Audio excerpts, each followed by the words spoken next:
Hey everyone, thank you for tuning in to this episode of Influencers Network. We're doing our second season primarily online right now because of the obvious situation with quarantines and COVID-19 and everything else. But our guest today is Isaac Olowolafe, the founder, CEO of all things Dreammaker, the entire enterprise, you can call it.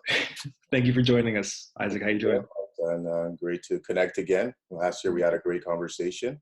I'm looking forward to another one.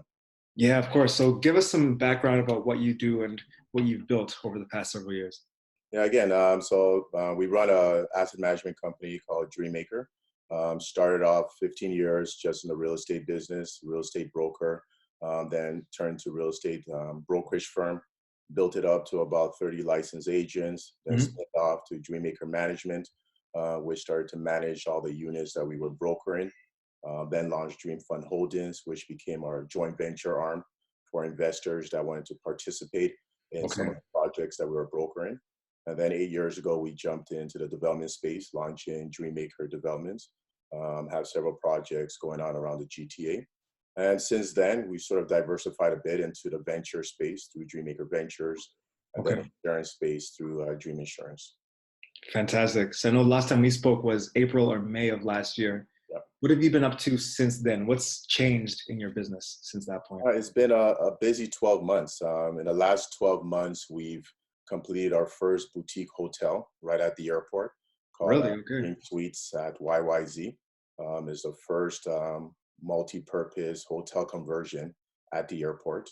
We took an industrial building and converted it into a high-end boutique multi-purpose event space, wedding space, hotel space, in which we're looking forward to launching it in a couple of months now. So that was one big area. On the venture side, we got into a few other venture funds located in LA. So we're excited. We'll be announcing more information on that as well. And December, we launched our first sort of Dream Talks with individuals like DJ Envy from New York and Carnell Official. So it was a well-attended event for some of our investors, and something that we'll be doing more of once things are back open. That's very cool. So regarding the hotel specifically, when did you decide it was time to get into that venture and to start a hotel or open up a hotel? Yeah, so Dream Suites at YYZ falls under sort of the Dreammaker property management division, and it's more on the hospitality side. So under Dream Suites, we have Dream Suites at Yorkdale, which is our furnished rental units from the condominium that we built. We have Dream Suites downtown, which is 40 rooms that we converted into a rooming house by Jarvis and Dundas. And again, with the popularity of short-term rental, we wanted to see how we could get into that space from a systematic, institutional way and a licensed way, right?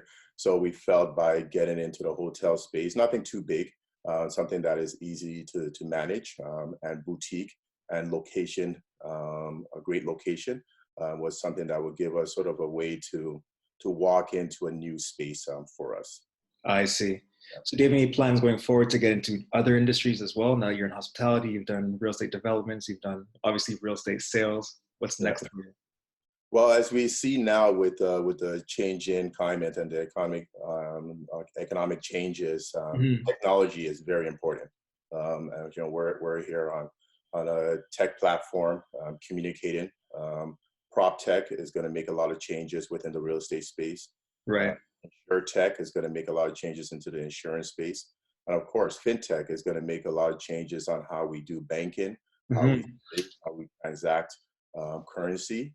And Dreammaker Ventures is already on that path of maximizing and participating in those changes that are going to be happening to the way we live our daily lives. Right. So with Dreammaker Ventures, we were strategic to invest in, fintech companies, logistics companies, which are being utilized right now for food deliveries, grocery deliveries as well.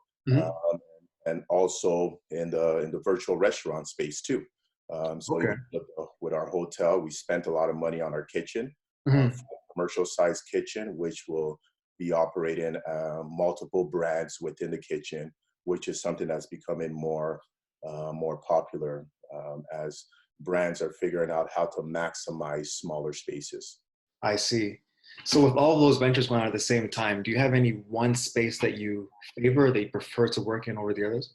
Real estate, like that's the bread and butter. Right.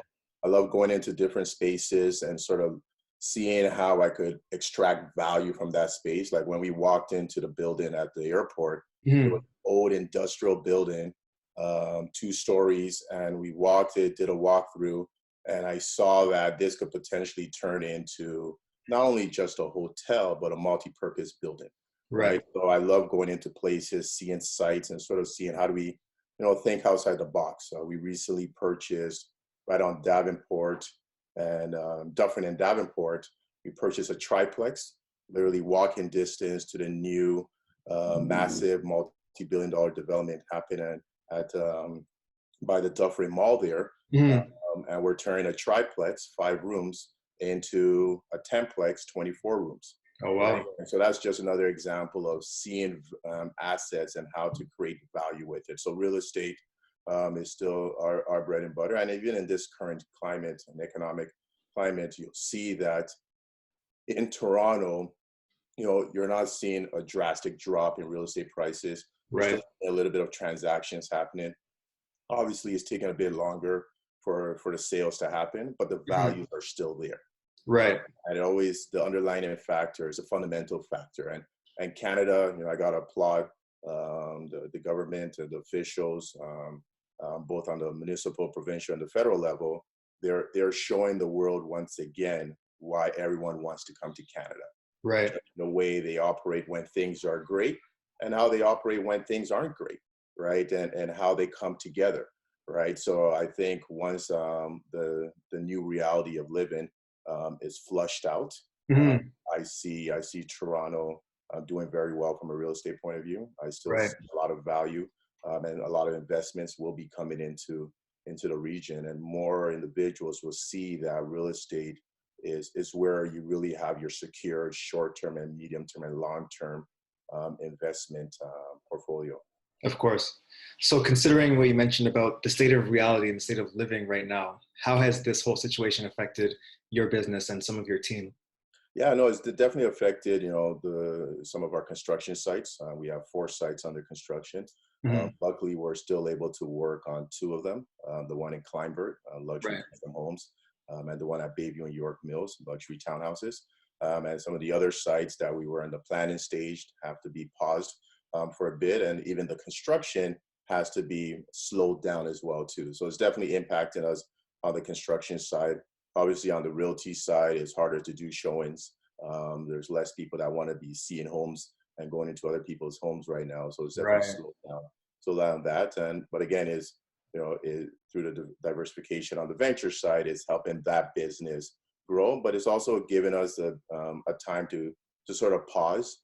Uh, Mhm. I don't think I've ever had a pause period like this in the last 15 years. So it's Right. finally a little bit pause, think, and see what other dreams I could create.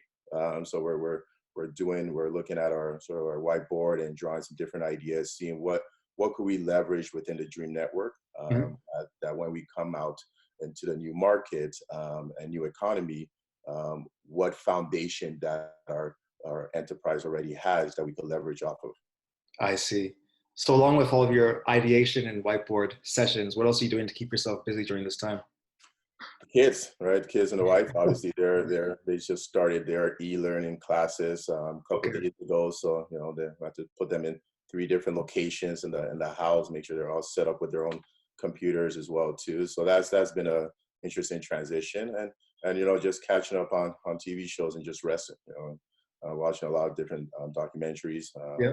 Self-Made, that was a great one Okay. uh, on Netflix, and So really just taking the time to really assess this current situation and see what could we do better from a health point of view and a business point of view and a personal point of view, to not get exposed in situations like this. right. I see. Yeah. All right. So final question for you. What are you most looking forward to once all this quarantine stuff is over?